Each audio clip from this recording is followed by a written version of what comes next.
నమస్తే. శ్రీ పరంజ్యోతి కల్కి అద్భుతం. భారతదేశంలోని భువనేశ్వర్ నుండి ధనేశ్వర్ గారు తనకు జరిగిన అద్భుతాలను ఇలా పంచుకుంటున్నారు. నేను ఏకీకరణ కార్యాలయంలో తాత్కాలిక పదవిలో పనిచేస్తున్నాను. కాలక్రమేణా నా సీనియర్ సహోద్యోగులందరినీ వారి పదవులలో క్రమబద్ధీకరించారు. కానీ నా జూనియర్ సహోద్యోగులతో పాటు నా పదోన్నతి చాలా కాలంగా నిలిచిపోయింది. మేము ఎంత ప్రయత్నించినా నా పదోన్నతి జరగలేదు. నేను వరదీక్షమాల ధరించి ఉద్యోగంలో మా క్రమబద్ధీకరణ కొరకు ప్రార్థించాను.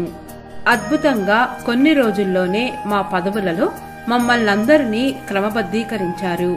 నాకు నచ్చిన ప్రదేశానికి బదిలీ కూడా లభించింది.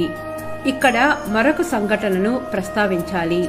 దాదాపు 2 సంవత్సరాల క్రితం నేను ఒక స్థలాన్ని కొనడానికి స్థలాలు కొనడం, అమ్మడం వంటి వ్యవహారాలు చేసే వ్యక్తికి నేను ₹1,00,000కు పైగా అడ్వాన్సుగా ఇచ్చాను.